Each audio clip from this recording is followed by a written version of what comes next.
നമ്മൾ മറ്റൊരു വാർത്തയിലേക്ക് പോവാണ്. മുണ്ടത്തിക്കോട് വെടിക്കെട്ട് ദുരന്തത്തിൽ പരിക്കേറ്റ തിരുവമ്പാടി വിഭാഗത്തിന്റെ വെടിക്കെട്ട് ലൈസൻസി മുണ്ടത്തിക്കോട് സതീഷ് മരിച്ചു. 90% പൊള്ളലേറ്റ് തൃശൂർ മെഡിക്കൽ കോളേജിൽ ചികിത്സയിലായിരുന്നു അദ്ദേഹം.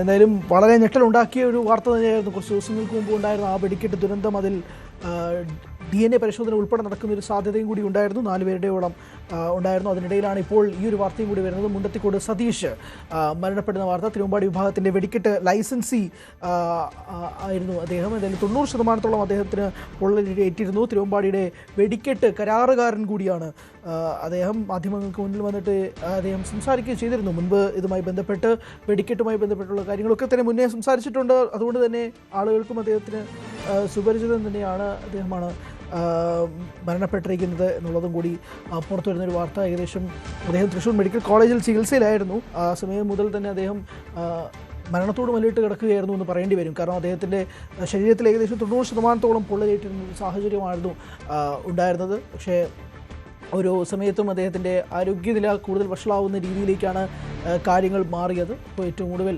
അദ്ദേഹത്തിൻ്റെ മരണ വാർത്ത സ്ഥിരീകരിക്കുകയാണ്. നവമി ദിനേശ് ചേർന്നുണ്ട് വിശദാംശങ്ങളുമായി. നവമി, മരണത്തോട് മല്ലിട്ട് കിടക്കുകയായിരുന്നു അദ്ദേഹം. 90% പൊള്ളലേറ്റ സാഹചര്യം ഉണ്ടായിരുന്നു. എപ്പോഴാണ് മരണം സ്ഥിരീകരിച്ചത്? ഹരി, അല്പസമയം മുമ്പാണ് സതീശന്റെ മരണം സ്ഥിരീകരിച്ചിരിക്കുന്നത്. നേരത്തെ തന്നെ ഹരി പറഞ്ഞതുപോലെ തന്നെ അദ്ദേഹത്തിന് 95%-ലധികം പൊള്ളലേറ്റിരുന്നു. തീവ്ര വെന്റിലേറ്ററിൽ തന്നെയായിരുന്നു അദ്ദേഹം ഉള്ളത്. 2 പേരായിരുന്നു വെന്റിലേറ്ററിൽ ഉണ്ടായിരുന്നത്, പ്രവീണും അതേപോലെ തന്നെ സതീശനും. പ്രവീൺ കഴിഞ്ഞ ദിവസമാണ് മരിച്ചിരുന്നത്. അതിന് തൊട്ട് പിന്നാലെയാണ് സതീശന്റെ മരണം കൂടി സ്ഥിരീകരിക്കുന്നത്. 95%-ലേറെ പൊള്ളലേറ്റ അവസ്ഥയിലാണ് സതീശനെ തൃശൂർ മെഡിക്കൽ കോളേജിലേക്ക് കൊണ്ടുവരുന്നതും പിന്നീട് വെന്റിലേറ്ററിലൊക്കെ മാറ്റുന്നതും.